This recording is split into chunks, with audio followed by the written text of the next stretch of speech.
Of long-promised bail reform aimed at cracking down on repeat offenders. He says it'll be introduced within a week, but the Conservatives say, as you heard there, it won't go far enough toward addressing crime rates in this country. Our front bench is back to talk about that. Brian Gallant, James Moore, and Nathan Cullen. James, I'll start with you. I think besides the substance of what was announced today, pardon me, the visual, the fact that this announcement was made in the Greater Toronto area, area that was, basically, I know people who ran the Liberal campaign thought cost them their majority, and the issue of crime was central to that. Surrounded by RCMP officers, like that backdrop was left quite an impression. What does that tell you about the inherent politics of this announcement and this intended legislation? Yeah, I got to say, I'm not a big fan of the visual of, people who are currently in office in uniform serving and sort of being used as a political. I've never been comfortable with that. By the way, that's a criticism of red team, blue team, orange team, don't care. But obviously, it's a political thing that the prime minister can do, that he can put in place there. He wants to be seen on the tough end of the stick when it comes to our justice system. And it's what it is. On the things that he announced, though, ending conditional sentences for sexual assault, fine. 1,000 new RCMP officers. Fine, probably good, probably proportionate to the growth of our population.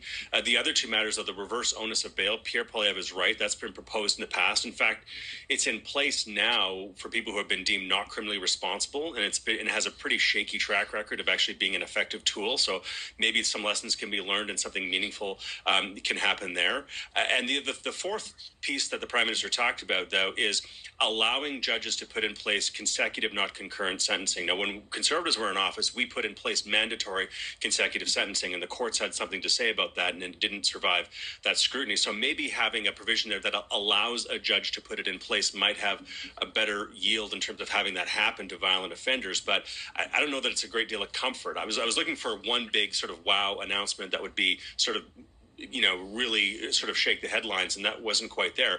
But overall, it's a decent package. What I'm hopeful for is that this parliament, that this will be a subject matter that this parliament can actually sink its teeth into, because I actually think there's goodwill on the Liberal side, Conservative side, amongst a lot of people who have been there for a while to do something meaningful. And I hope that they can actually cooperate, because Canadians are fed up and they're frustrated. They don't think the system works. And there's some reasonable starting points for proposals here. And I hope that this minority parliament can get into the details and be rational about it. What do you think the chances, Nathan, of that are? And I would say, I agree with James, there's tons of overlap here. Another area where we see much more overlap between the Conservatives and the Liberals than we did when it was the Conservatives and the Liberals under Justin Trudeau. Mm-hmm. Yeah, added to the list of things that they somewhat violently agree on. I hope for James's resolution of a rational debate on crime. It was one of those issues that I was constantly frustrated in, and it so often felt like the public and victims were somehow afterthoughts to the politics, where we would see sometimes legislation come through that we knew wouldn't survive or was very unlikely to survive a court challenge, but it sounded good. And it was brought in, and victims' families were excited. And I remember thinking, man, the betrayal of those families is that they're not being told the truth. That's something that on the surface sounds great, is unconstitutional, goes against the charter. Some aspect of it is just not going to ever be. And that's more frustrating than anything, because a lot of time is wasted and more victims are created. I think James is right. I think it probably hits the tone right, certainly amongst the advocates from the policing side of things. Where this started was over-incarceration, particularly of Indigenous Canadians. This was an attempt to change that, but didn't get at the root of the issue, and there's many more things that can be done, not simply lowering the conditions of bail and seeing the repeat offenders. And it really did start out here in BC with the NDP government getting so frustrated at seeing people arrested and then returned quickly for repeat violent offenses. Let's be clear about what kind of cases we're talking about. Yeah, Brian, it's sort of an interesting, in the initial bill that was introduced, the intent was to do one thing. The impact of it was very different. And to Nathan's point, there were municipal politicians in British Columbia who came forward very quickly, police, various enforcement, law enforcement groups, and then that spread around the rest of the country. Is it your view that they got the balance right in this, or will they face more pressure to do more of what the Conservatives are saying? Yeah, well, look, I think the point that you just raised lends itself to James's point that it would be wonderful to see this sort of really debated, discussed, sent to committee, worked on in a collaborative tone, and obviously try to put politics aside, as Nathan put out as put out there as well. I'm pessimistic though, because I do, although I generally agree with both James and Nathan, I do think the politics of this are a bit fraught for collaboration to be to sort of win the day.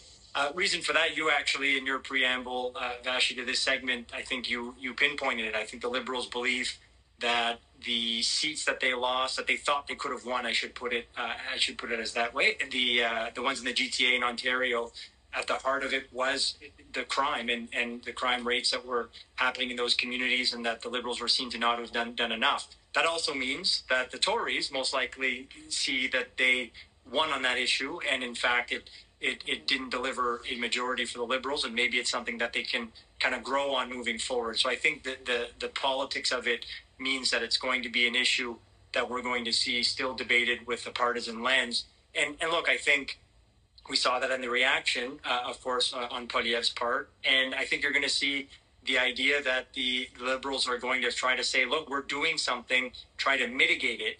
But on the politics, I'm not sure that even if this stuff is the right policy, if it will work, that it's actually going to be able to reduce crime quickly enough over the next few months, years, before whenever the next election is, that it really had the intended impact. Other than that they can say when there is an issue, people bring it up, we did the following things to try to address this. Well, they also have to contend with their record over the last number of years, James, which was to sort of counter or fight back against the characterization that this was something Canadians were really worried about. They came to the point where they did eventually, but they had to be brought there. Yeah, and there's plenty of politics to be played with this, and sometimes politics is appropriate, right? Pierre can say the Liberals have been in power for 10 years. It took them 10 years and a shift in a prime minister to put something on the table. It's a bit like what was there before, and all that's fine. That's good for politics.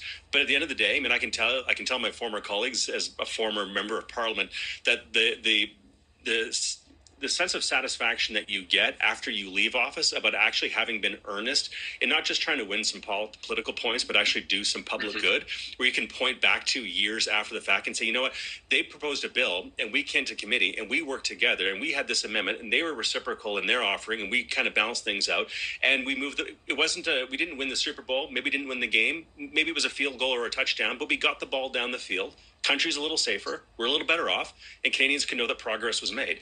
The absolutism kind of gets you nowhere, especially in a minority parliament. So, again, I'm hopeful that they will listen to former Crown prosecutors. They will listen to thoughtful people in the legal community, police officers, victims groups.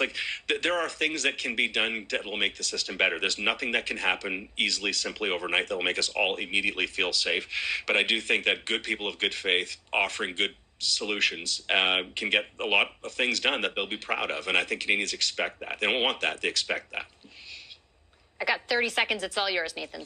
It was your interview with Andrew Scheer before this that really, the tact that Mr. Poilievre is taking on the RCMP, talking about locking up Justin Trudeau. It's just so, I know he tried to get away from this in the last election of being, Trump light. But all of these attacks, I worry it distracts away from some of these serious issues that we're talking about.